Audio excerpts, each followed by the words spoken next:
Today's topic is how to study rather than mathematical, try mathematics. So why I have chosen this topic? तुम्हाला आता रेपर्टरीपर्यंत झालेलं आहे तुमचं की रेपर्टरायझेशन कसं करायचं, रेपर्टरायझेशन टोटॅलिटी कशी करायची आणि त्या रेपर्टरी टोटॅलिटीनंतर आपल्याला बऱ्याचदा समोर रेपर्टरी टोटॅलिटीमध्ये रेमेडीज येतात म्हणजे समजा रेपर्टरी टोटॅलिटी तुम्ही अशी बनवलेली आहे, टोटॅलिटी बनवून रेपर्टराईज केलेलं आहे, त्याच्यानंतर 2-3 रेमेडीज समोर आले. समजा 2-3 रेमेडीज ज्या समोर येतात त्यातली कुठली द्यायची हा तुमच्या समोर प्रश्न येतो. त्यातली मेडिसिन कुठली प्रिस्क्राईब करायची. आपल्याला मला वाटते, मला ही कलकेरे वाटते, मला हे फॉस्फरस वाटते, या गोष्टी बाजूला ठेवणं गरजेचं आहे.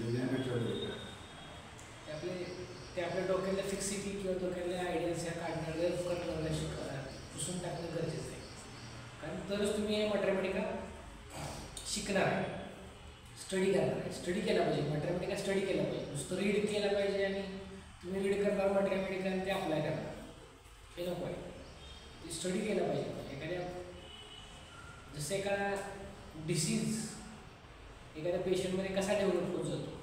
डेंग्यू एक्झाम्पल, डेंग्यू कसा त्याचा इन्क्युबेशन पिरियडपासून तो कसा डेव्हलप होत गेला आहे, कसा कॉम्प्लिकेशन होत गेला आहे. तसंच एखादं ड्रगसुद्धा असतं एखाद्या पेशंटमध्ये, ते आपल्याला तुम्हाला समजलं पाहिजे.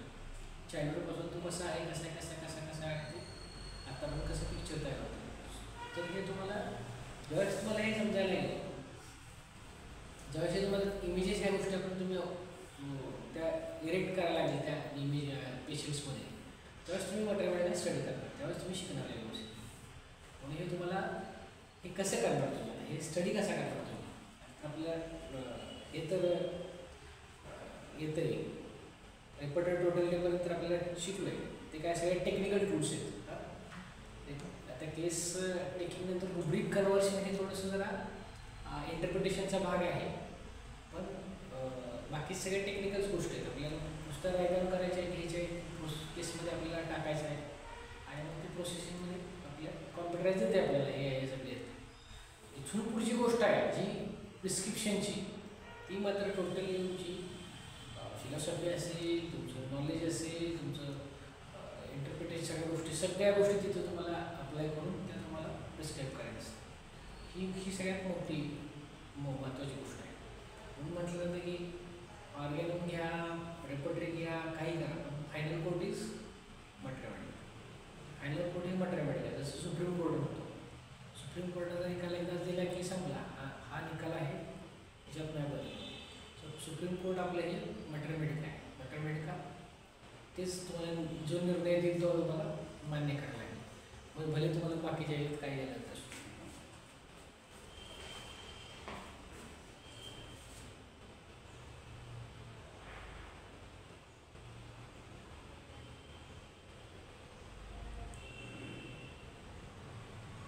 करायचा नियम काय म्हणतात बघा. Why the mathematics in the books is a simple record of observed fact.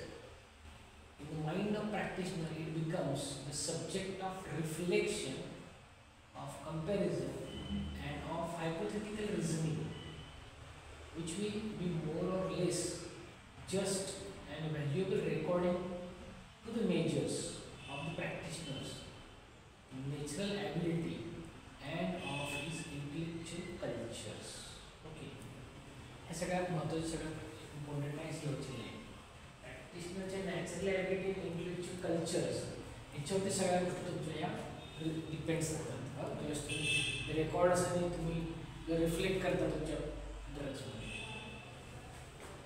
हे डेव्हलप होणं फार फार फार फार महत्त्वाचं आहे.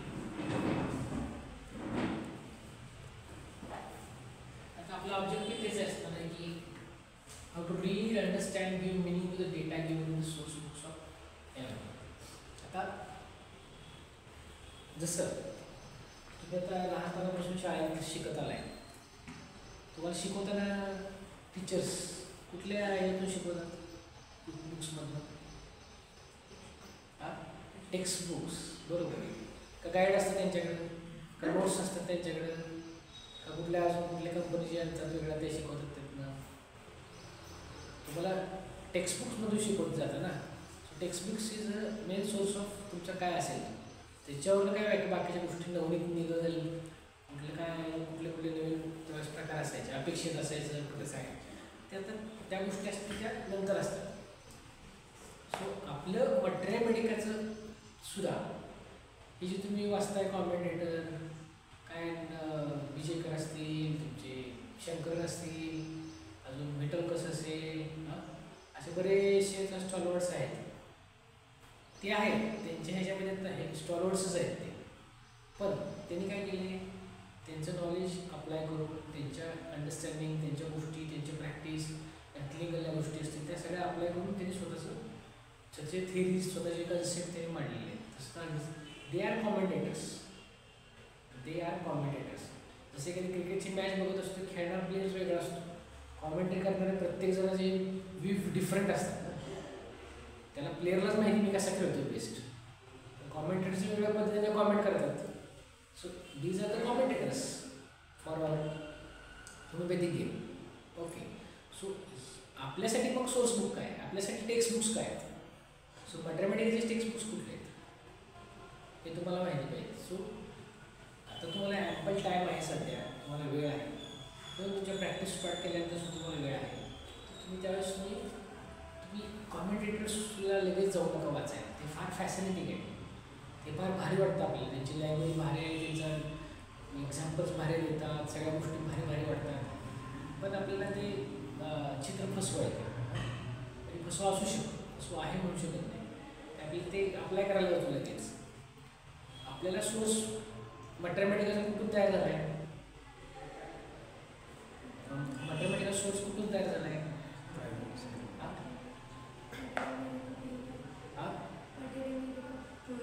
म्हणजे आपला सोर्स कशातून आला तो मॅथमॅटिकल कशातून तयार झाला आहे कसं तयार करतो आपण एखाद्या स्टडी नवीन करायचं असेल तर काय करणार प्रूव्हिंगमधून आले ना या सगळ्या गोष्टी प्रूव्हिंगमधून आल्या ते प्रूव्हिंग कोणी केलेले आहेत सुरुवातीला आणि म्हणून त्याचे डेसिबल्स असतील त्याने सगळ्यांनी म्हणून हे प्रूव्हिंग स्टार्ट केले ते 10-12 शिष्य होते त्यांनी चालू केले 1, 2, 3, 4 आणि म्हणजे मग सुरुवातीला प्युरामध्ये 90 रेमेडीज तयार केल्या थोडे डेसिबल थोडेसे वाढवले अजून. सो अशा पद्धतीने त्याने मग अजून कोण आलं अजून कोणी कधी प्रूव्ह माहिती बोनी हुसेननी प्रूव्ह नाही केलं बोनी हुसेनने त्यांना थोडेसे प्रूव्ह म्हणजे हेल्प केले असेल पण बोनी हुसेनच्या पेक्षा अजून कोणी केले माहिती आहे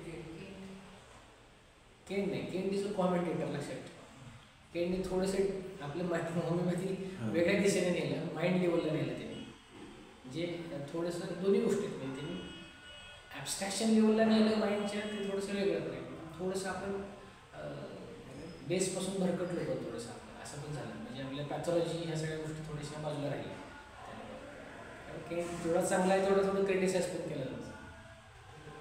अजून कोण आहे माहिती हां बोगर पण नाही बोगरने पण स्वतःच्या त्याच्यावर डेराव केलेले ॲलन येस TF ॲलन नावाचा एक रायटर आहे होमिओपॅथीमधला सॉल्व TF ॲलनने कुठले लिहिले ॲलन्स एन्सायक्लोपीडिया नावाचं 12 व्हॉल्यूम्स आहेत 12 व्हॉल्यूम्स आहेत. तुम्हाला एवढं बघितल्यानंतरच तुम्ही एवढं म्हणाला कधी यांनी केलं आहे कसं केलं आहे पण त्या माणसांना मानलं पाहिजे त्यांनी सल्फरसारखं ड्रग त्यांनी 60 का 70 पेजेसने दिले त्यांनी तेवढा मेटिक्युलस स्टडी केला आहे मेटिक्युलस म्हणण्यापेक्षा त्यांनी रेकॉर्ड किपिंग तेवढी व्यवस्थित त्याचे फॅक्ट्स ते भारी आहेत आपण बघू ते बुक कसं असते काय आणि ते महत्त्वाचं आहे ते म्हणजे ज्या पद्धतीने सगळं रेकॉर्डिंग केलेलं आहे त्याला खरंच मांडलं पाहिजे. आज आपण तेवढा वेळ नाही आपल्याला आज आपल्याला एखादी किनट मिळाली की प्रिस्क्राईब करतो असं नव्हतं त्यावेळेस त्यांनी पूर्णपणे ते सगळं रेकॉर्ड मेंटेन करून ठेवले. अजून कोण आहे ज्यांनी प्रूव्ह केलं होतं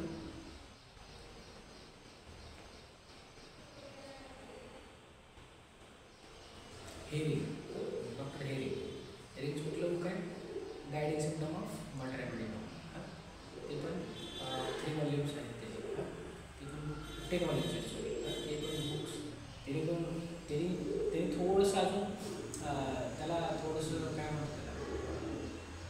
त्यांच्या अँगलप्रमाणे त्यांचे रायटिंग थोडंसं डिफरंट आहे. जसं ॲलननी पूर्णपणे प्युअरली जसं पेशंटने सांगितलं तसं लिहिलेलं आहे. हेरिंगनी त्याला मिनिंग देऊन थोडंसं जरा दिलं आहे, पण प्रूव्ह केलेलं असेल. प्रूव्हचे सिम्पटम सगळे तिथे प्रूव्ह डाऊन केलेले. तुम्ही ते पुस्तकं जाऊन लायब्ररीमध्ये बघा. छान पुस्तकं आणि क्रोनिक डिसीज जे हॅनिमल्स आहेत ते पण आपण सोर्स बुक मानला बटरवेल किंवा क्रोनिक डिसीज. अजून एका माणसाने केलेलं आहे असंच. त्याचा पण आपण रेफरन्स घेतो, पण ते इंट्रोडक्शन अवघड आहे. कोण आहे तो? Doctor Hughes. ऐकले ना? ह्युजेस कोण होता? माहिती पाहिजे आपल्याला, इतिहास माहिती पाहिजे आपल्याला. आपण ज्या क्षेत्रामध्ये त्यातला इतिहास माहिती पाहिजे आपल्याला. Hughes was the main criticizer of doctor Hahnemann. आणि म्हणले त्यांनी सळगी फळं करून सोडलं होतं सुरुवातीच्या काळात. आणि त्यांनी आर्टिकल दिले की त्याला क्रिटिसाइजला बसलेलं असायचं. पण हॅनिमल पण त्यांना हॅनिमल ज्या पद्धतीने सगळ्या गोष्टी प्रूव्ह करून दाखवल्या त्याच्यानंतर ह्युजेस होमिओपॅथीला कन्वर्ट झालं. सो ड्रग पॅथोजेनिसिस म्हणून तुमचं बुक आहे, त्याच्यामध्ये त्या पद्धतीने सगळं मांडलेलं आहे ते. ओके, त्यात पण प्रोईंगचे सिम्पटम्स प्रूव्ह केलेले आहे. So, learn the process of building a portrait of drug in chronic dimension through the combined study of source books and commentators. Commentators पण आपण बघायचं आहे, दोघांचं पण बघायचं.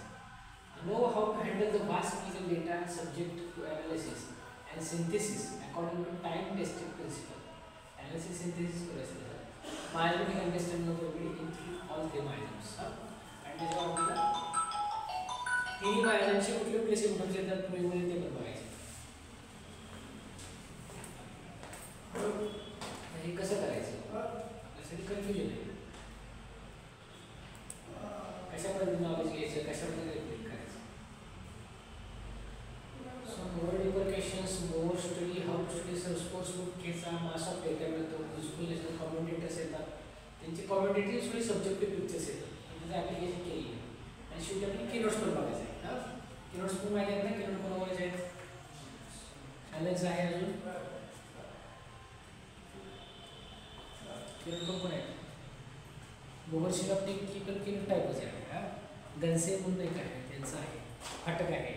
हे किरण टाईपच आहेत सगळे. ओके, सो लेवल ह्याच्या प्रकारे पहिल्यांदा सोर्स बुक बघायचे, मग कॉमेंटेटर्स बघायचे, मग किरण बघायचे. सगळ्यांचं कॉम्बिनेशन आपल्याला करून मग ते ड्रग इमेज तयार करायचे. त्यामुळं हे लोकांचे पैसे खेळ जाणार आहेत. आपण ह्याला अडकायचं नाही सगळ्या गोष्टींना स्पायडर सारखं. So experience of reading material is fascinating, exhausting आहेच. Due to simplicity, vastness and apparent similarity of symptom. म्हणजे 4 ड्रग वाचताना हे सगळे सारखेच वाटायला लागतात आपल्याला. सल्फर पण तसं आहे, लक्सुनिका पण तसंच आहे, लॅकेसिस पण तसं आहे, वेगळं आहे. हे कसं आपण डिफरेन्शिएट करणार? ॲलायन्स एन्सायक्लोपीडियामध्ये सल्फर 138 पेजेस दिलेले आहे. सल्फर 138 पेजेस दिले. लॅकेसिस 90 पेजेस हेरिंग दिलेले आहे. कसं वाचणार तुम्ही? त्याला इंटरप्रिट कसं करणार? म्हणून आपल्याला थोडंसं वास्ट वाटतं, कॉम्प्लिकेटेड वाटतं, नको वाटतं, त्या बुककडे जात नाही आपण. आता इव्हॉल्युशन होमिओपॅथिक मॅथमॅटिक्स कसं झालं? डेटा जो मिळाला आहे एक तर टॉक्सिकॉलॉजिकल सोर्स आहे त्याच्याकडून मिळाला आपल्याला. म्हणजे टॉक्सिकॉलॉजिकल हा सोर्स जसं आला की वापरतात त्याप्रमाणे आपण पण घेतला. ड्रग प्रूव्ह वापरला परत. क्लिनिकल सोर्सेस म्हणजे जे नंतर एखाद्या मेडिसिन्समध्ये हे यूज झालेले आहेत तर त्या क्लिनिकल सिम्पटम नाव देऊन ते क्लिनिकल सोर्सेस म्हणून यूज केले गेले. आता हे सोर्स खूप आपल्या अशा पद्धतीने आहेत. क्रोनिक डिसीज ऑफ मॅथमॅटिकल केलं by Samuel Hahnemann. Guiding symptom of mathematical by Constantine हेरी. Encyclopedia pure mathematical by T F. Allen. Encyclopedia drug pathogenesy by doctor Richard Hughes. These are the 4 important sources of mathematical. आता हिअरिंगला कसं understand करायचं? तुम्हाला म्हटलं hearing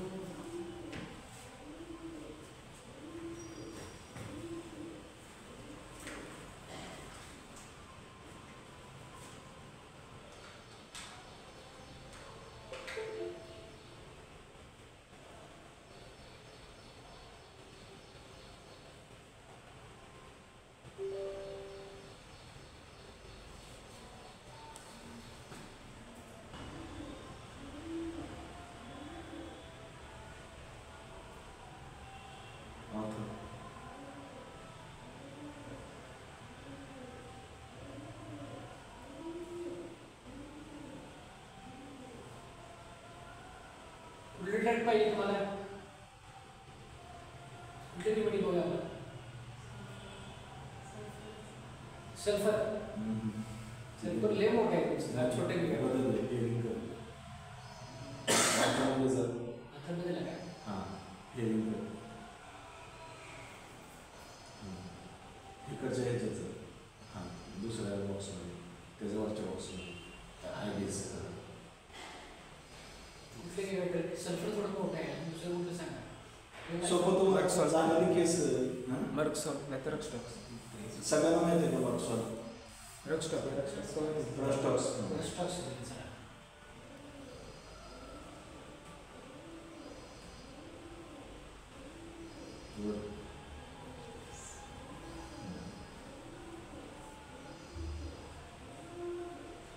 rhus tox आता बघा कसं दिले रस्टॉक्स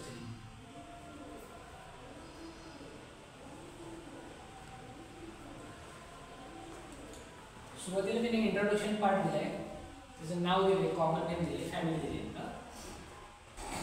पूर्वी कोणी केले हानेमन यांनी त्यांच्या प्रूव्हर्स दिले ते नाव पण दिलीत काय काय मॅडम आपण जरा पुढे गेलो आता तुम्हाला थोडासा वेळ झालाय नावं दिली Robinson numerous involuntary provings from coming in contact with the plant and being exposed to excitation in its environment and page 330 okay ते दिले त्यांनी बघा आता त्यांनी माइंड दिले बघा माइंडमध्ये त्यांचे एक एक लाईन्स आहेत 1 2 3 अशा लाईन्स असे ग्रुपमध्ये केले पहिली दुसरी तिसरी चौथी अशा पद्धतीने लाईन्स दिलेले बघा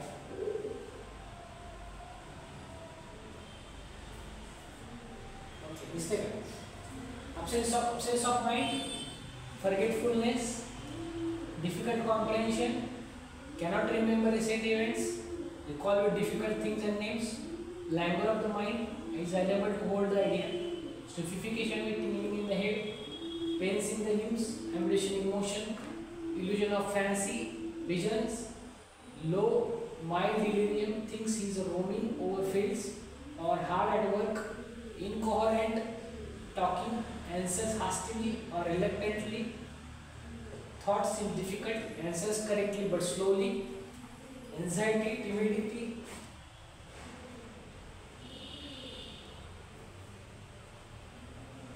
अशा पद्धतीने त्यांनी दिलेलं आहे बघा किती आहे बघा स्टॉक्स खूप मोठा आहे चांगला माइंड दिले ओके आपल्याला हे माइंड आहे ते आता बघा केवढं काय काय दिले स्टॉक्स मध्ये काय तुम्हाला माहिती आहे रेस्टलेसनेस एवढंच माहिती आहे त्याच्यात बघितलं काय काय दिले त्याने रेस्टलेसनेस मध्ये अख्खा पॅराग्राफ आहे त्यांचा 1 2 3 4 5 6 7 8 9 9 10 वरचा पॅराग्राफ आहे त्यांचा सो तुम्ही याला इंटरप्रिट कसं करणार हे सोर्सेस तुम्ही वाचणार कसे सोर्सेस अंडरस्टँड कसे करणार हे जास्त महत्त्वाचं आहे आपल्याला सो त्याला एक विशिष्ट मेथडने आपण अंडरस्टँड करायचं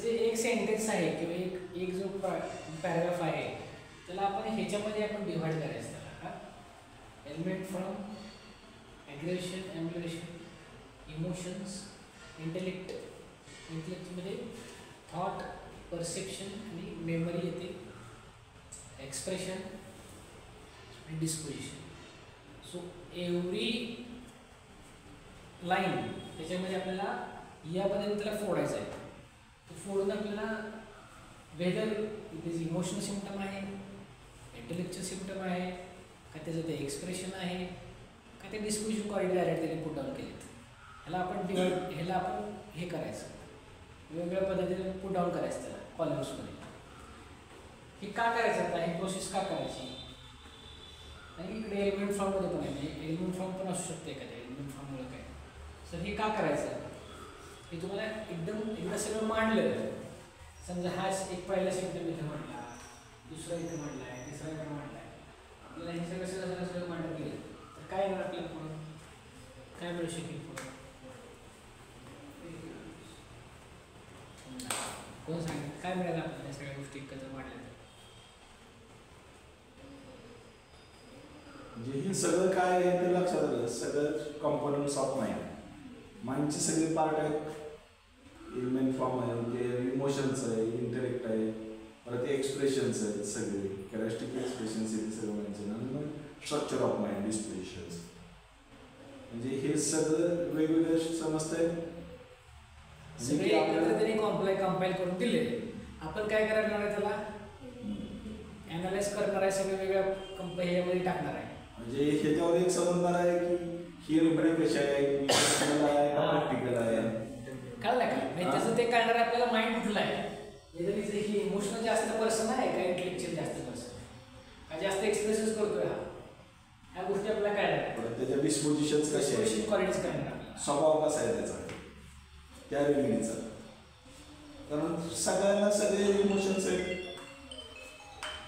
सगळ्या रेमेडीला सगळे इमोशन्स आहेत, आणि प्रत्येकाचं परम्युटेशन कॉम्बिनेशन वेगवेगळे आहे. जर ह्या पद्धतीने स्टडी केलं तर तुम्हाला सगळं समजणार आहे की बाबा आपली इंटेलेक्टवर काम करते, तर इंटेलेक्टमध्ये परत आणखी कशावर काम करते, मेमरीमध्ये प्रॉब्लेम आहे का, परसेप्शनचा प्रॉब्लेम आहे का, थॉटचा प्रॉब्लेम आहे. हे आपल्याला थोडंसं सगळं सेग्रिगेट करता येतं. हे सेग्रिगेट केलं तर तुम्हाला ते रेमेडीची इमेज आहे ते वेगवेगळ्या पद्धतीने आपल्याला बघायला मिळते. आपल्यासमोर मटेरियल दुबईमध्ये वाचतोय एकच इमेज, इग्निश हे असं आपल्याला इथं हे तुम्हाला कुठंच मिळणार नाही.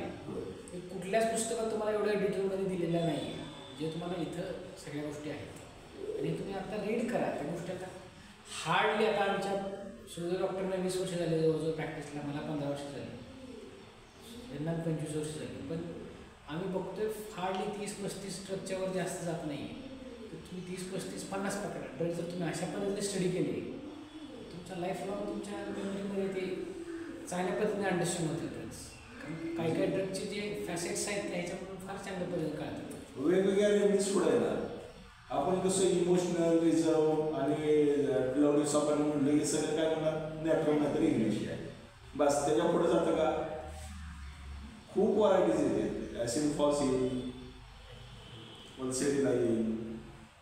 ओके, तर ह्याला एक्सप्रेशनमध्ये आपण काय बघायचं, behaviour, activity, gesture, speech, dreams हे सगळे ते बिहेवियरमध्ये येणार. आणि थॉट आहे तो का, परसेप्शन आहे का, मेमरी आहे, हे पण आपल्याला कळायला पाहिजे. आता एक्झाम्पल आपण घेऊया का, कुठलाच पार्ट राहत नाही स्टडी करायचा.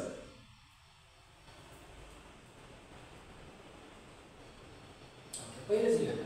Okay, so what is that first symptom? absence of mind, forgetfulness, difficult comprehension, cannot remember recent event, recalls with difficulty things and names. absence of mind हे कशा देणार? थॉट आहे, सॉरी हे इमोशनल सिम्पटम आहे का, तुमचा thought symptom आहे. Thought म्हणजे परत तीन part, intellectual memory, absence of mind.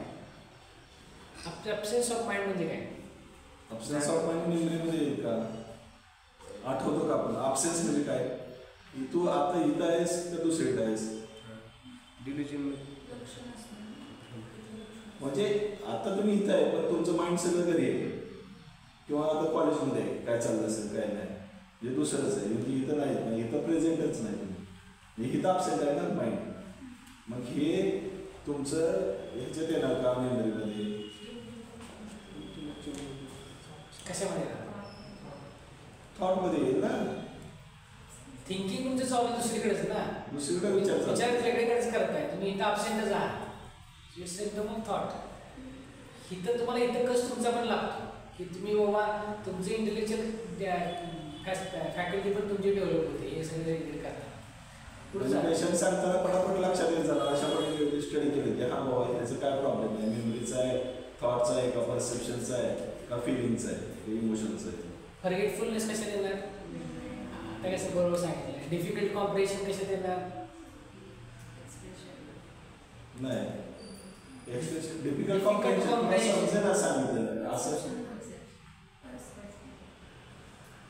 Reception मध्ये येऊ शकतं, पण कॉम्प्रिहेन्शन डिफिकल्ट कसं करणार तुम्ही? कशावरनं कळणार त्याला कॉम्प्रिहेन्शन डिफिकल्ट आहे ते? डिफिकल्ट कॉम्प्रिहेन्शन कधी विचार करतो ना तो पर्सन, मोस्टली थॉटमध्ये येणार ना, थिंकिंग करत असतो त्यावेळेस त्याला कॉम्प्रिहेन्शन कळत नसते. सो त्याला थॉट्सचा प्रॉब्लेम आहे म्हणून ते कॉम्प्रिहेन्शन व्यवस्थित होत नाही. दोन्ही कॉम्पोनंट येऊ शकते. हां, म्हणजे परसेप्शन पण येऊ शकतं, पण थॉटचा पण प्रोसेस आहे, थॉटचा पार्ट आहे. दुसरं काय? Cannot remember recent events. Recall with difficult things and names.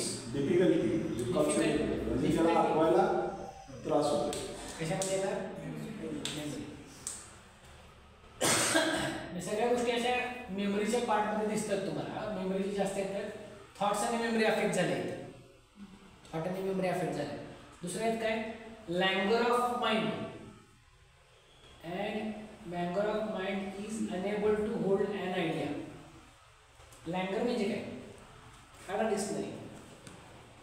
Mobile, thesaurus,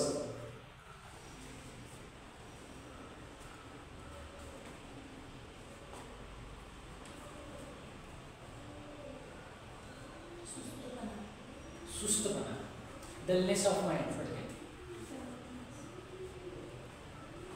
is unable to hold an idea. कशात येणार मग?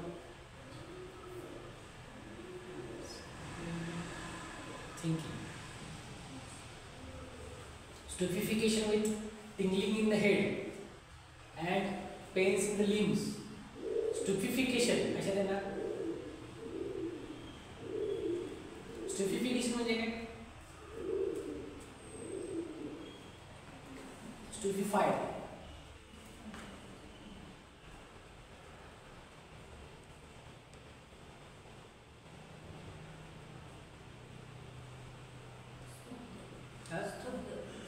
स्तब्ध. स्तब्ध कशात आहे? स्टुपिफिकेशन कशाशी रिलेटेड राहतं? माइंडचा आहे आपल्या इमोशनचा आहे का परसेप्शन आहे? इंटेलेक्टचं समजा.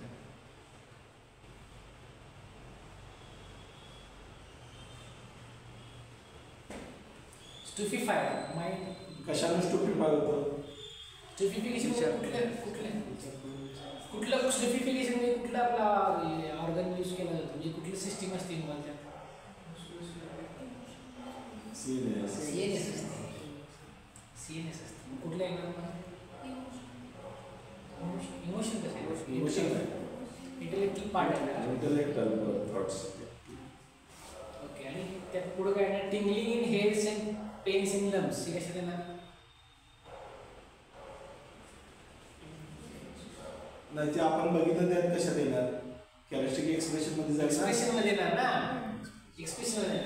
एम्युलेशन इन मोशन कशात येणार? पहिले emulation in emulation. So illusion of fancy visions हे कशात येणार? हे सांगितलं पाहिजे बरोबर तुम्ही. आता सांगितलं कोणी सांगितलं? इल्युजन ऑफ फॅन्सी कशात येणार?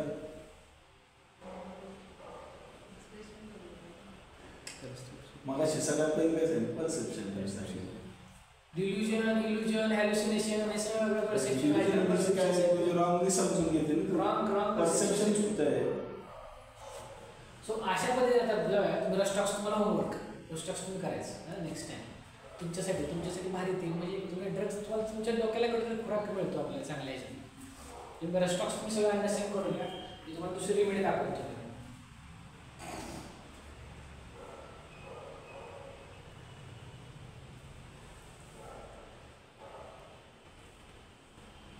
स्टॅफी सगळे बघा.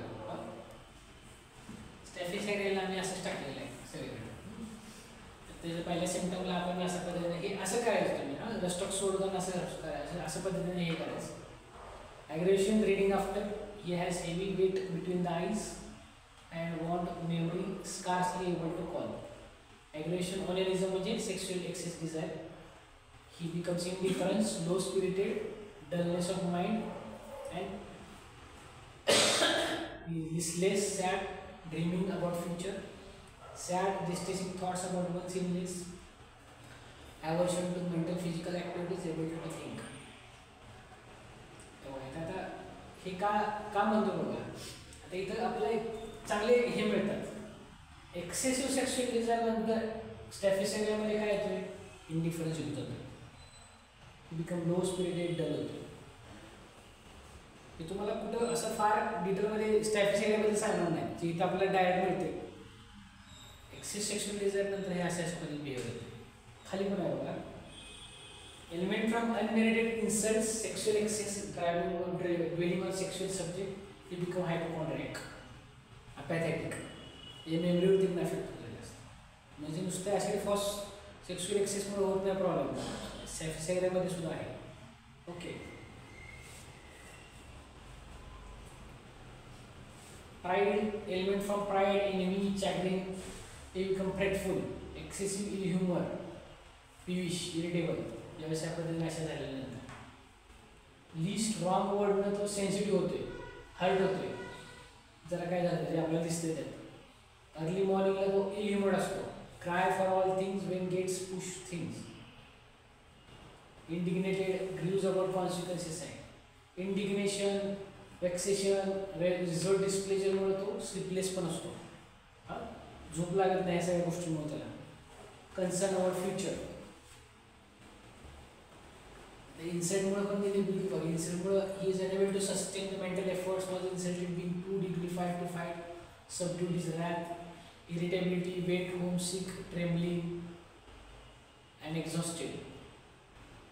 अँगरमुळे ट्रेम्बलिंग इथे होतं सगळं, राग आला की सगळं ठरतर कापतात तसं.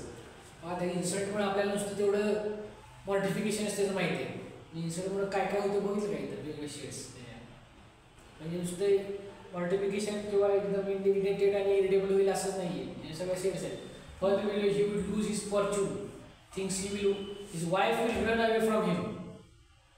एखाद्या पेशंट सांगायला सांगेल पेशंटच्या हिस्ट्रीमध्ये अशा पद्धतीने झालं, त्याला ही भीती वाटायला लागते, माझी बायको माझ्याकडे पळून जाईल की काय, आता मला सोडून जाईल की काय. तुम्हाला हा सिम्पटम स्टॅफिसेरियामध्ये कसं स्टॅफिसेरिया कशाला वाटेल मला, ही डायरेक्ट एक्सप्रेशन त्यांनी दिलेली आहे अशा पद्धतीने, ही थिंकिंग दिस दिली आहे. He become restlessness, loquacious, unable to read, constantly told his wife to be careful that they would not starve, sleep, disturb. बायकोला सांगतो अरे आपण काय उपाशी राहणार नाही, काय काळजी करू नकोस, आपण माझं गेलं नको ते काय नाही टेन्शन. कन्सर्न फ्युचर कन्सर्न त्याला राहतात, इन्सिक्युरिटी राहते त्याला. Lie down in a full movement and suddenly jumps on the bed, they stand there for minutes, scratches his head as if new idea struck. जसं काही बिहेवियरल एक्सप्रेशन्स राहतात, restlessness राहतात, brain फॅग असतो त्याला, जनरल विकनेस राहतो. Okay, so हे तुम्हाला इतकं छान या सोर्स बुकमध्ये हेरिंगमध्ये त्यांनी दिलेलं आहे. खाली आता हिटमुळे काय होतं त्याला, ॲम्युनेशन बाय हेट आहे, amuses himself by regardless of value, amuses and constant chilliness, sits by fire without getting warm, throwing objects in the fire, violent, strikes at anyone, tells his wife he will not try to kill anyone.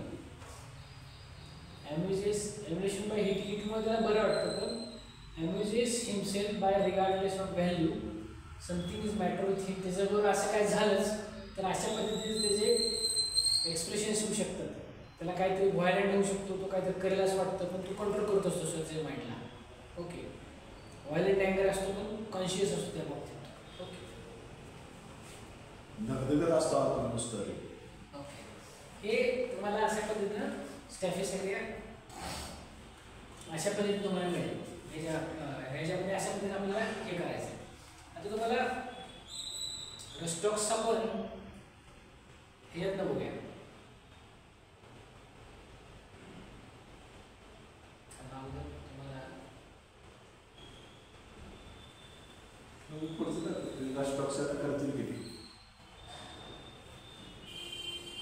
Allen एन्सायक्लोपीडियामध्ये आपण बघायचं. Allen एन्सायक्लोपीडियामध्ये आपण कशा पद्धतीने बघणार,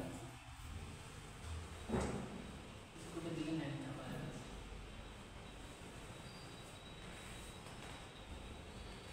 Allen एन्सायक्लोपीडियामध्ये आपण काय करणार, Allen एन्सायक्लोपीडियामध्ये कसं दिले बघा.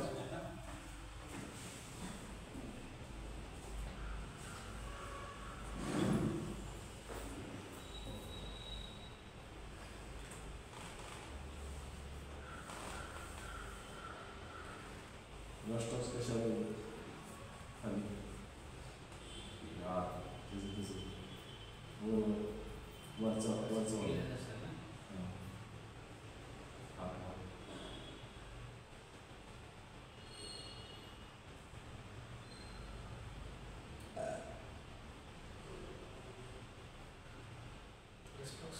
खाली अजून हां stocks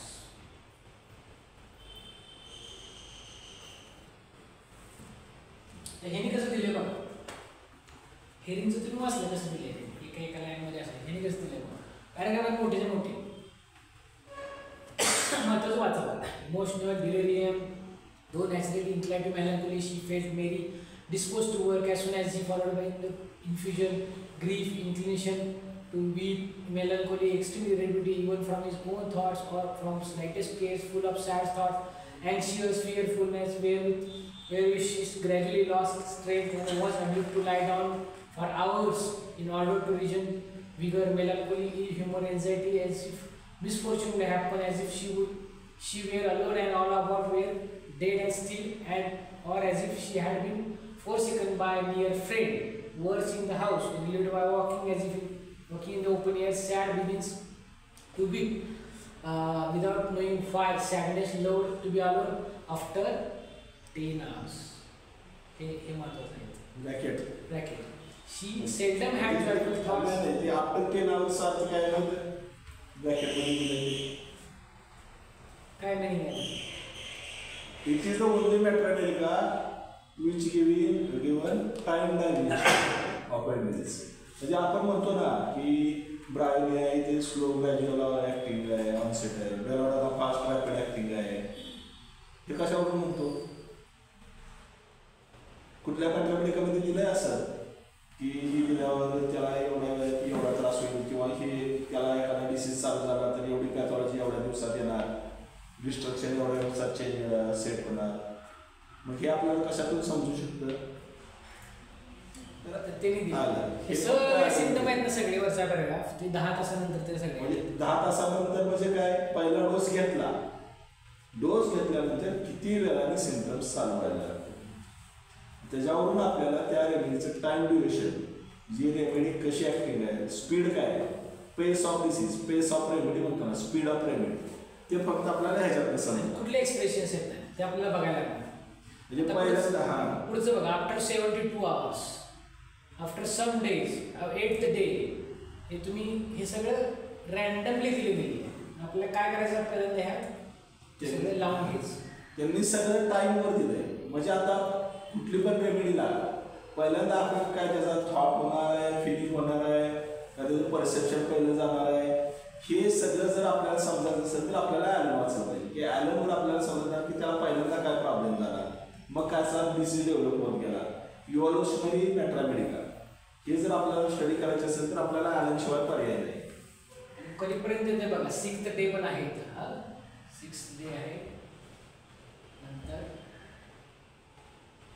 after 18 hours after 12 days 17th day दिसतंय का सगळं हे कसं करणार मग तुम्ही आता रॅन्डमली सगळे दिले तुम्ही टाइम लावायचा सगळ्यात पहिल्यांदा कुठला आला म्हणजे तुम्ही टाइम कसं करायचं दाखवतो तुम्हाला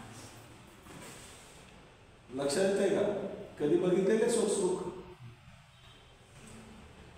स्टॅफी सेकंड्स मी लावले आफ्टर 2 hours पहिल्यांदा 2 तासानंतर कुठला आलाय 10 मिनिटानंतर कुठला आलाय मग असं एक एक तर उशिरा पण जायचं म्हणजे काय म्हणतात त्याला असेंडिंग ऑर्डरमध्ये बघत जायचं सगळ्यात पहिल्यांदा त्याच्यानुसार सूद डॉक्टर म्हणतात ते मिळतं आणि दुसरं मायाझम्स कुठल्या लेवलला जातो त्या रेमेडीचा तो कळतो डिस्ट्रक्शन किती होतंय किती लेवल डिस्ट्रक्शन किती मायाझमला किती ट्रॅव्हल किती फास्ट असणार आहे स्लो असणार आहे ते पण समजतं कुठेपर्यंत जातो तो पण आपल्याला कळतो म्हणजे ह्याच्यात एक समजणार आहे की ती रेमेडी किती उशीर कुठल्या मायाझममध्ये राहते पॅथॉलॉजी त्या रेमेडीची म्हणजे सोडिकमध्ये जास्त उशीर राहणार आहे का सायकोटिकमध्ये जास्त उशीर राहणार आहे का डायरेक्ट लगेच सिक्युरिटीमध्ये जाणार आहे म्हणजे त्या रेमेडीचं डॉमिनंट मायाझम कुठला असणार आहे हे आपल्याला ह्याच्यावरून लक्षात येते म्हणजे miasmatic point of view susceptibility point of view pathology point of view evolutionary point of view परत organ affinity point of view म्हणजे की बॉडी लेवलला पण आणि माइंड लेवलला पण. माइंडला पण कुठला ऑर्गन जाणार आहे तुमचा, इंटेलेक्ट जाणार आहे, इमोशन जाणार आहे का, त्या थॉटमध्ये परत स्पेसिफिक कुठला पार्ट लगेच जाणार आहे,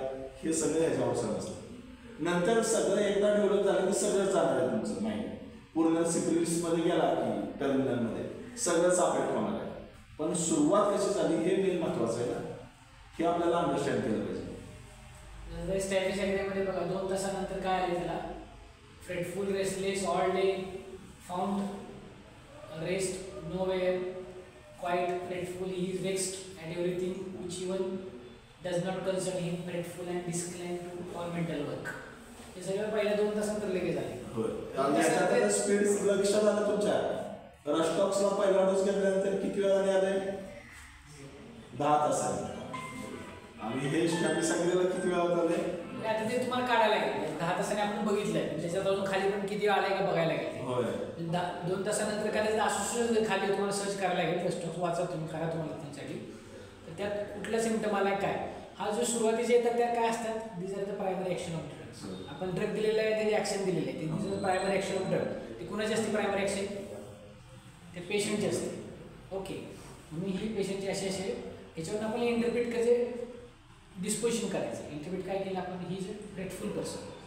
ओके, त्याच्यावर आपल्याला काढतात, डिराईव्ह करतात. ग्रेटफुल म्हणजे काय, behaving in a way shows you are worried and acting or confirm. After 13 hours is a secondary action of individual. Primary action नंतर मग secondary action individual. Primary action ही ड्रगची असते आणि secondary action ही इंडिव्हिज्युअलची असते. secondary action ते काय झालं, drug दिल्यानंतर हे असा बिहेव करतोय, पण रिमेडी त्या पर्सनची हे काय आहे, रिॲक्शन्स काय आहेत बघा. He is joyous, enjoyed society, was good humour, curative action of the organ with the main of the human.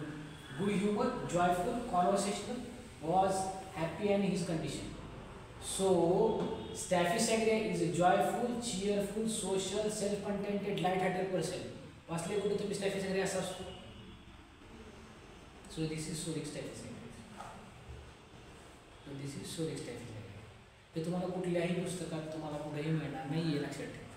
Soric Staphysagria कोणी तुम्हाला सांगणार नाही अशा पद्धतीने असू शकतो. तुम्ही स्टॅफिसेग्रिया म्हणले की ती वुंडेड होणार आणि इंडिग्नेशन, मॉर्टिफिकेशन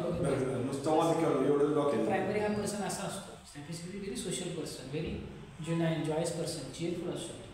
तसंच इग्नेशिया सुद्धा असू शकतो. आपल्याला ते डायमेन्शन्स कुठले आहेत ते आपल्याला बघितले पाहिजे. हा कुठल्या मायझममध्ये येते. ओके, मग हा हळू त्याचं मग 37 hours नंतर काय होते बघा. She hear to know nothing from anyone, she wraps his face, believes and allowed without cause and she was fit to it. मग इथं अपॅथेटिक, वीपीनेस, एन्झायटी चालू होते परत. मग मायझम त्याचा कुठला ट्रॅव्हल विथ सायकोसिस. मग डिसॅडनेस, डिस्पेअर 37 hours नंतर ब्रुडिंग हे सगळं चालू होतं. 37 डिस्पोंडेंट, सॅडनेस, डिप्रेशन सिम्पटम्स यायला. आफ्टर 50 hours नंतर बघा अगेन सायकोसिस मायझम किती बघा स्ट्रॉंग येतो. पेसिमिस्टिक होऊन जातो पर्यंत, सॅड, मोरोज, इथं मॉडिफाय होतो. ग्रीफ, बीपी 50 hours नंतर. वॅक्सेशन मग एक्स होतं. मग इथं सिफ्लिक सिम्पटम द्यायला दिसायला लागतं बघा. अँगर, कॉर्डसम, हायपोकॉन्ड्रिया, डेट डिझायर चालू व्हायला लागते. मूड व्हायला लागतं. सो ड्रग ॲडमिनिस्ट्रेशन केल्यानंतर रिॲक्शन ऑफ ऑर्गॅनिझम असते. Drug administration, reaction of reaction of drug and reaction of organism, अशा पद्धतीने ते स्वे होत जातं. सो क्वाईट कंटेंटेड मूड म्हणजे असतो सुरुवातीला. सो ड्रग इमेजेस अशा पद्धतीने आपल्याला डिराईव्ह करायचे.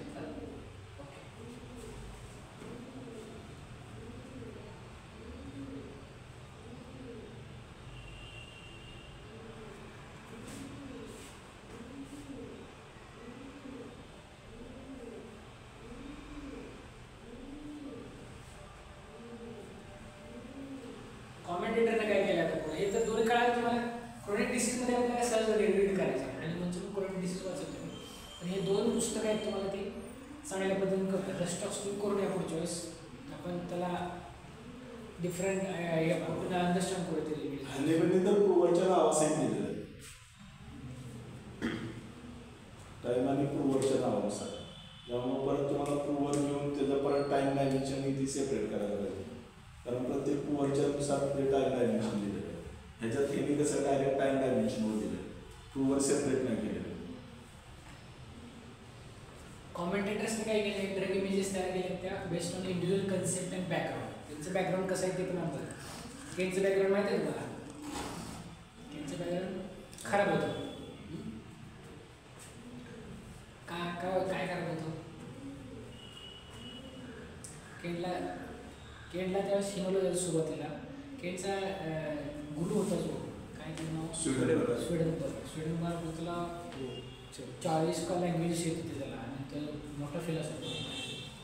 लहानपणापासून केंटला गिल्ट होती कारण त्याला पास्टर बेबी म्हणायचे. काय हिस्ट्री असेल त्यांच्या फॅमिलीमध्ये त्यामुळे ती गिल्ट कॅरी करत गेला. ज्या पद्धतीनं सगळं माइंड गिल्ट हे सगळं ते नंतर ते माइंडचे जे डायमेन्शन असते त्या लेवलला गेलं. सो कॉमेंटेटरचं बॅकग्राऊंड काय आहे त्याला अंडरस्टँड म्हणजे की जे सगळं सांगितलं ना विल इमोशन इंटेलेक्ट हे सगळं स्वीडनबर्गची फिलॉसॉफी. पाप नुसतं तुमचे विचार जर खराब मनात आला तरी तो पाप आहे असं ते हे सगळं स्वीडनबर्ग फिलॉसॉफी पण आहे त्याच्यामध्ये. सर आता केंटचे जसं ते डिस्पोजिशन होतं त्याला गिल्ट होतं लहानपणापासून. मग आपण हे जे आता ड्रग प्रूव्ह करतो तर त्या आता ड्रग प्रूव्ह कसं हेल्थी ह्युमनली पण त्या पर्सनचं काहीतरी डिस्पोजिशन असताना लहानपणापासून. आता स्टॅपिसायर कसं कोणतं त्या लेडीज ट्राय केलं मग लेडीजचे सॅडफुलनेस असं त्याचं असलं मग आता ते वेगवेगळ्या पर्सनवर असं ड्रग प्रूव्ह केलेलं. हां डिफरंट पर्सन्स एकाच माणसाचं नाही आहे हे सगळ्याचं एकत्र कंबाईन एकत्र करून all the ages all the sexes असं आहे. म्हणजे की फक्त ठराविक प्रूव्हरवरच केलं फक्त एकवरच केलं असं नाही. सगळे ऑल व्हरायटीज ऑफ प्रूव्हर. असं प्रत्येकाचं कसं असतं की प्रत्येकाचं थिंकिंग वेगळं आहे. म्हणजे कुठलंही पुस्तक वाचताना आपण त्या लेखकाचं म्हणजे त्या ऑथरचं बॅकग्राऊंड काय आहे त्याचं नॉलेज काय आहे परत त्याची थिंकिंग सिस्टीम काय आहे कन्सेप्ट काय आहे त्याला वातावरण काय मिळालेलं आहे लहानपणापासून त्या पद्धतीनेच विचार करणार. म्हणजे जे आपण म्हणतो ना प्रिज्युडिस सगळ्यांचे म्हणजे की विदाऊट आपण बेसिक कन्सेप्ट जे प्रिव्हियस कन्सेप्ट विचारच नाही करू शकत आपल्या. त्याच्यानुसार जर केननी ते एक्सप्लेन केलं सगळं मॅथमॅटिकला ते त्याच्या स्वतःच्या व्ह्यूमध्ये एक्सप्रेस केलं. तुम्ही एन एम चौधरी म्हणून बुक आहे माहिती आहे तुम्हाला मॅथमॅटिकल त्याचं तो इंडियन आहे. ओके अजून कोण आहे इंडियन. फाटक आहे. सो त्यांची फिलॉसॉफी वाचा त्यांच्या पद्धतीने कसं त्यांनी ड्रग लिहिलं आहे ते बघा. शंकर आहे नवीन कॉमेंटेटर विजयकर आहे.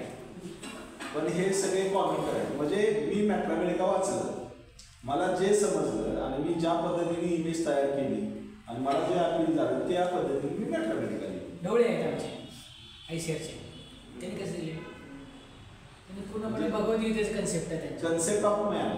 म्हणजे आपण प्रत्येक जण वेगवेगळा कन्सेप्ट मॅनचा कॅरी करतो. म्हणजे प्रत्येक रिलिजनमध्ये कन्सेप्ट ऑफ मॅन वेगळा आहे. आता आपण हिंदू आहे हिंदू फिलॉसॉफीमध्ये आपण सगळे गीता फॉलो करतो म्हणजे ते सबकॉन्शियसली फॉलो करतो. म्हणजे आपल्याला अवेअर पण नसतं की माझा कन्सेप्ट आहे तो गीतेचा आहे. आणि जे ढवळेंनी केलं आहे ढवळे ते सगळं गीता बेसिक कन्सेप्ट म्हणजे आयडियल त्याच्यानुसार कन्सेप्ट ऑफ माइंड मानलेला आहे. आणि आपल्याला तो जो जास्त अपील होतो तोच अपील होतो. म्हणजे तुम्ही कन्सेप्ट ऑफ माइंड ख्रिश्चॅनिटीनुसार नाही करणार ना फॉलो. म्हणजे जो तुमच्याकडे पेशंट येणार आहे त्याचा कन्सेप्ट ऑफ मॅन हेच असणार आहे हिंदू गीताच असणार आहे. तर तुमचं फॉरेनर पेशंट असेल तुमचा एखादा तर त्याला मग ख्रिश्चॅनिटी ते इंडियामध्ये सुद्धा असेल जे ख्रिश्चनिटी फॉलो करतात त्यांचा कन्सेप्ट वेगळा असणार आहे. त्यांच्यात रेग्युलर वडील आई मुलगा सगळे एकत्र ड्रिंक्स करतात तर that is normal for their culture. Social drink म्हणजे ते घरात आले की त्याला ड्रिंक ऑफर करतात छान आहे. हे तुमच्यासाठी नॉर्मल आहे त्यांच्यासाठी आपल्याला कळायला पाहिजे आपल्याला ते तिथं आवडून चालणार नाही. Values culture belief system. So commentators have limitations in their understanding can be helpful from their perspective, their clinical expertise. प्रत्येकाचं कुणाचं क्लिनिकल चांगलं असतं कुणाचं सायकोलॉजी चांगलं असतं कुणाचं माइंड अंडरस्टँडिंग कुणाची फिलॉसॉफी त्या दृष्टिकोनातून तो सगळ्या माणसांच्या बरोबर असतो. मग त्यांनी मॅथमॅटिकल यायची म्हणजे तर तो त्या दृष्टिकोनातून घेणार ना. फिलॉसॉफिकल असेल तर फिलॉसॉफिकल पॉईंट ऑफ व्ह्यू देईल क्लिनिशियल असेल तर क्लिनिकल पॉईंट ऑफ व्ह्यू देईल. म्हणजे तो त्याच्यात प्रिडॉमिनंट आस्पेक्ट येणार आहे. हे लक्षात आलं. त्याच्याबरोबर कॉमेंटर फक्त एकच कॉमेंटर फॉलो करायचा म्हणला तर तुम्हाला लिमिटेशन्स येणार आहे. म्हणजे त्यांना जिथंपर्यंत रिझल्ट आले तेवढेच रिझल्ट तुम्हाला पण येणार आहे, त्याच्या पुढं नाही जाणार. जर तुम्हाला तुमचे रिझल्ट स्कोप वाढवायचा असेल तर तुम्हाला सोर्स बुकला जायला लागेल आणि स्वतःची व्हॅल्यू सिस्टम, स्वतःची अंडरस्टँडिंग ऑफ मॅथमॅटिका बिल्टअप करायला लागेल. त्याच्यामुळं मग लिमिटेशन्स असतील ते तुमचे वेगळे लिमिटेशन्स असतील. नाहीतर मग वेरियस कॉमेंटर्स एका वेळेस स्टडी करायला लागेल की सगळे कॉमेंटर स्टडी केलेत आणि त्याच्यातून स्वतःची इमेल डेव्हलप केली. तुम्हाला म्हणते की स्टॉक्स लिमिट आहे सगळं मग दिलं आहे किंवा स्टॉक स्टडी हेरिंगमधनं बघा, ॲलनमधनं बघा, कॉमेंटेटर्स काय म्हणतात ते पण बघा, ओके की नोट्स काय म्हणतात ते पण बघा. हे सगळं याचा आम्ही होमवर्क आमच्या एमडीला केलेलं आहे. स्टॅफी सेग्रे नावाचं एक बुक आहे डवळ्यांचं, डॉक्टर बिपिन जैन सरांचं आहे. सो ते कंपाईल करण्यामध्ये आमचा बराचसा वाटा आहे. आमच्या बॅचने ते सगळ्या त्याच्यावरती आम्ही भरपूर ते सगळं केलेलं आहे, जे इमेजेस वगैरे आम्ही तयार केलेले. सो तुम्ही ते स्टॅफ वगैरे का बघा, तुम्ही वाचा. त्याच्यामध्ये सगळं एक बुक आहे काय म्हणजे एखादे डायरेक्ट म्हणजे एक बुक असू शकतं तर त्याच्यामध्ये तुम्हाला सगळं मग येतं. मग त्याच्यामध्ये शेवटी तुमचं अंडरस्टँडिंग रिफाईंड, शेवटी एक टोटल तुमचं अंडरस्टँडिंग येतं सोर्स बुकपासून ते कीनोटपर्यंत. हे असं आहे. अजून एक सोर्स असतो त्याचा शेवटचा कुठला, रेपर्टेटिव्ह मॅथमॅटिक्स. काय काय रुब्रिक्स हे ह्याच्यामध्ये पण मिळत नाही मॅथमॅटिक्समध्ये. काय काय रुब्रिक्स डायरेक्ट तिथं रेपर्टरीमध्ये असतात, त्याला पण तुम्ही कन्वर्ट करू शकता मॅथमॅटिक्समध्ये. ओके, असं हा कन्कॉर्डंट पण असतं म्हणजे सगळं गोळा करायचं ना आपल्या मॅथमॅटिक्समध्ये. रेपर्टरी मॅथमॅटिक्सपासून हो, पण रिपर्टरीमध्ये बाकीचे क्लिनिकल सोर्सेस पण आहे ना, जे रिपर्टरीचे सिम्पटम करताना बऱ्याच वेळा नाही काय रिपर्टरीमध्ये जे घेतलेले आहेत सिम्पटम्स ते क्लिनिकली व्हेरीफाईड आहेत. काय ठराविक फिजिशियन्स आणि ते इन्क्लूड केले, कंपाईल केले, रिपर्टरी आले, असं पण बऱ्याच सिम्पटम्सला झालेलं आहे. त्याच्यामुळं आपल्याला कुठली रिपर्टरी आपण वापरतोय हे पण खूप महत्त्वाचं आहे. मग त्याच्यामध्ये रिपर्टरी वापरतोय तर सोर्स काय आहे हे पण तुम्हाला बघायला पाहिजे की तो जो सिम्पटम तुम्ही घेताय तो सिम्पटम कुठल्या ऑथरने त्याच्यात दिलेला आहे. ते सिंथेसिस रिपर्टरीमध्ये दिलेलं आहे की ह्या ऑथरनी हा सिम्पटम दिलेला आहे, त्याच्यावर ही ड्रग घेतलेली आहे, ती ड्रग कुठल्या सिम्पटममध्ये घेतलेली आहे.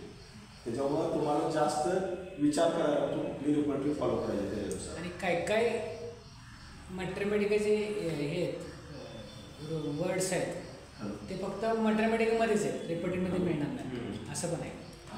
ओके, एक्झाम्पल एक सिनाचं काहीतरी आहे मला दाखवणार. So man is a mixture of nurture and nature. Man हा तयार होत असताना बाय नेचर त्याचं एक स्वतःचं एक काहीतरी कॉन्स्टिट्यूशन असतं, त्याचा स्वभाव असतो आणि एन्व्हायरमेंटमध्ये जसं ज्या एन्व्हायरमेंटमधून जात असतो त्याच्या व्यवस्थेचं ते बनत असतं. सो अशा पद्धतीने कॉन्स्टिट्यूशन जेनेटिक मेकअप त्याचा बरं. नेचर म्हणजे जेनेटिक मेकअप असतो त्याचा आणि नेचर म्हणजे एन्व्हायरमेंटल मेकअप असतो. हे दोन्हीचं मिळून कॉन्स्टिट्यूशन मेकअप बनत असतो. So many times environment makeup is affected, needs to be ignored. While genetic makeup is the essence. Genetic makeup ha essence has to be. We must distill in a case taking. So every remedy is a trimagic. So every remedy, though born with any one predominant myosome, has three differences. Every constitution or remedy is born with a basic defect or conflict. प्रत्येक रेमेडीचा काहीतरी defect किंवा conflict असतो त्यामध्ये परत नंतर एन्व्हायरमेंटच्या फॅक्टर्सनुसार ते बदलत जातो. एंड ऑर्गन कन्सेप्ट किंवा मिक ऑर्गन कन्सेप्ट. जसे paratha is born with defective growth tendency resulting in the defective intellectual and every aspect of mind reflecting misplaced attitude or tendencies. But बऱ्याच नंतर डेव्हलप जाऊन चांगल्या मोठ्या पोस्टला सुद्धा जाऊ शकतो. ओके, लाईकवाईज मिसप्लेस किंवा एखादा पार्ट असतो मराठ्याचा सिंगल मायस्टोन असतो बरं का मराठ्याचा, ऑल नसतात. एकच कुठला तर सिंगल मायस्टोन त्यांचा डिफेक्ट असू शकतो, बाकीचे कदाचित सगळे नॉर्मल असतात त्यांचे. So calcarea is born with a fragile without power to protect itself, therefore spends whole life fighting to protect finding a protector. So true to every remedy or Calcarea group. So the study of mathematics doesn't mean just knowing one picture of that track. According to my the expressions can be different of the same soil. In the beginning of man is a sonic then he will behave differently in psychotic as well as in syphilitic. So hysterical, changeable, emotional personality is affected by grief, and integration is the essence of ignitia. Drug is a syphilitic. But this means homeopath will use it only when they find syphilitic symptom. But she must have one solid, timid young girl who is conscientious about trifles, very studious and diligent, falls ill when loses first rank in class, that is ailment from position loss is a suric.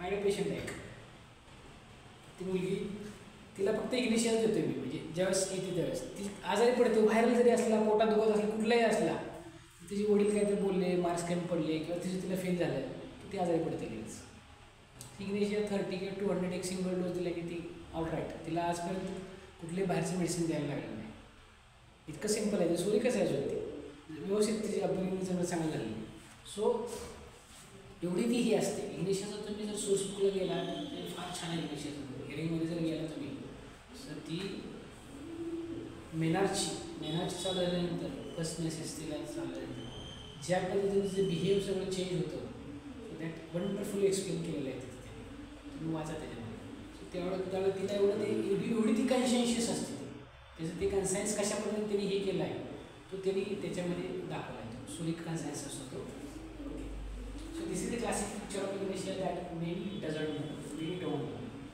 such prescription that cover the understanding of all three measures can help regenerate destroyed tissues as in bone destruction of avascular necrosis or regeneration of lung tissues in the interstitial lung diseases.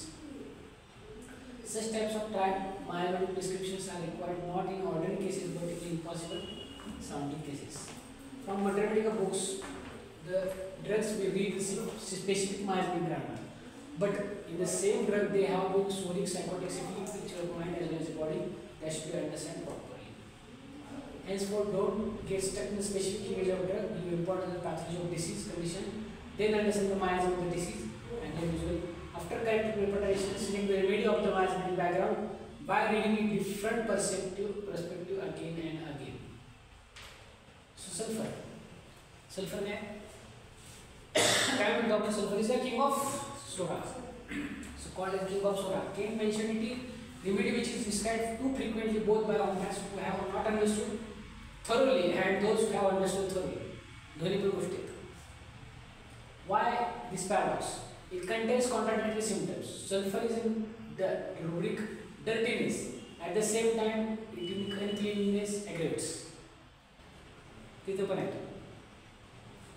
So despair, hopefulness, social disposition, concern about indifference, mindless, anger, intellectual ideas, idiocy, carefulness, heedless, honest, charlatan, business aptitude, business aversion.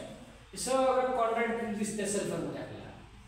बेनेवलेन्स, selfish, power of love, man, slowness, hurriedness. So psoric sulphur हे सगळे आपल्याला मायझम्सनुसार बदलू शकतो. Contract दिसते आपल्याला. सोरिक sulphur कसा असतो typical dirty sulphur अवर्शिकोपॅथिक least bothered about his cleanliness not grand philosophical mind sycotic सल्फरमध्ये गेल्यानंतर आपण कसा दिसतो away from dirtiness well dressed जो आपला कळणार नाही सायकोसिस असल्यामुळे त्याला वेल ड्रेस येणार होतो स्टोवी असणार आहे love for praise love sick with self religious melancholic fix idea असणार imagine himself is a great man religion ग्रेटमध्ये पण खूप सल्फर आहे सेन्सॉलिस असणार तेवढंच फिअर ऑफ पॉवर्टी असणार आहे तर लिंपिंग सेंटिमेंटॅलिटी असणार आहे सिफिलिकमध्ये गेल्यानंतर आणि indifferent pleasure external things religious aversion to opposite sex somnambulism strong impulsive tendency to suicide by drowning or jumping suicidal tendencies यायला लागतात perverted to distorted extra sharp features with distortion येतं हॅलो आली का माणसं आले का आलंच 5 मिनिट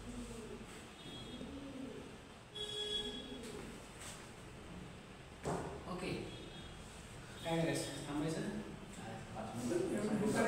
पॅथॉलॉजिकली बघाल तर तुम्ही तिन्ही पण बघा सल्फरचे पॅथॉलॉजिकली सोलिकमध्ये pruritus, heat, burning, itching, sensitive to cold, excoriations, defective assimilation, emaciations येतात. सायकोसिसमध्ये युरिलिटी injury, suppurates, pimples, crops of boils, corns, nettle rash, inertia, venous congestions येतात. सिफिलिक पॅथॉलॉजीमध्ये सल्फरची varicose veins, ulcerate, ruptures, bleeds येतात pathology. So thus the sulfur found almost in every rubric. So prescribed many times.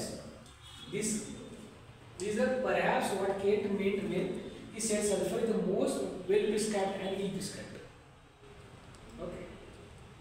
Most prescribed but ill prescribed. Contractive symptoms observed in the polychrist remedies was generally accepted as a polarity. How much polarity? Why polarity same? So miasm is the answer. Okay, for that. It pervades the organism wholly and completely. If the disease is syphilis, then the mind will be syphilic as well as vice versa. Psychotic disease will behave psychotic. Psychotic disease will behave psychotic mind. Patient with a tendency to soric or functional diseases, example soric dermatitis, soric bronchitis, soric pruritus, will have different nature, attitude and behavior. The discrepancy and the contractive rubrics which have we observed in the sympathy of the same remedy is because of miasm governing it. So Kalika, तसंच आहे. कालिका बघा तर कालिका सोरिक कसा असतोय, psychotic कसा असतोय, सिफिलिक कसा असतोय. आणि कालिका इझिली इरिटेबल, अँगर्ड, फ्रायटन आणि इरिटेबल असतोय. सायकोटिकमध्ये गेला तर difficulty maintaining, loss of port, sadness, content राहतो. सिफिलिकमध्ये शेकिंग, पॅनिक स्टेटमध्ये जातो, रिव्हॉल्विंग, इन्क्युरिव्हलंट, व्हॉल्युबल थिंग्स आठवत होतात, हिस्टोरिकल अँटागोनिझम्स राहते. फिजिकल्समध्ये पण बघा सोरिक कसा असतो, कालिका, सायकोसिक कसा असतो, सिफिलिक कुठले असतात. हे पण ते पॅथॉलॉजी डिफरंट असतात सोरिक. सोरिक ओपियम पण तसंच आहे बघा. सोरिक ओपियम हा physically epilepsy, hyper active, itching, skin राहतात. मेंटली बघा तर तुम्ही क्विक, इझी कॉम्प्रिहेन्शन, फ्रॅटन, इझिली गुड, इंटेलेक्च्युअल मेमरी असते त्यांची. सायकोटिकमध्ये गेला तर कॉन्स्टिपेटेड, टोसिस राहतं, ड्रॉप्सिकल कंडिशन्स राहतात. मेंटली स्लो होऊन जातात तिथं. Full of ideas, liar, discipline असतात. ओपियमचा आपण बघतो. सिफिलिकमध्ये गेल्यानंतर अजून पेनलेसनेस असतो, पेनलेसनेस त्यांचा कॅरेक्टर सिम्पटम आहे. मेंटली बघायला कंटेंट अपॅथेटिक असतात, एस्केटिक असतात, फ्युरियस शेकिंग असतात, स्क्रीमिंग, शाउटिंग करत असतात. सो ठीक आहे. सो दीज आर द सांगायचं का तुम्हाला की अशा पद्धतीने रेमेडीज आपल्या बिहेव करतात. Okay, this is all about the. म्हणजे मॅथ्रोमेडिका कशी स्टडी केली पाहिजे की जेणेकरून विसरणार नाही आणि परफेक्ट होईल आणि पिक्चर पण सगळे क्लिअर होतील. म्हणजे कुणी काय सांगितलं की मॅट्रम असा असतो, रस्टॉक्स असा असतो, असं आपण होणार नाही पाहिजे. म्हणजे की असं असतो का पहिल्यांदा तुम्ही मायाचं अंडरस्टँड करा कुठला आहे त्याच्यामध्ये, आणि मग तुम्हाला डे कुठले येते तर त्याच्यामध्ये ते तुमचं त्या मायाचं माइंड ते पाहिजे. सल्फर जर तुम्हाला येत असेल समोर आणि सायकोटिक सल्फर असेल, तुमचं सायकोटिक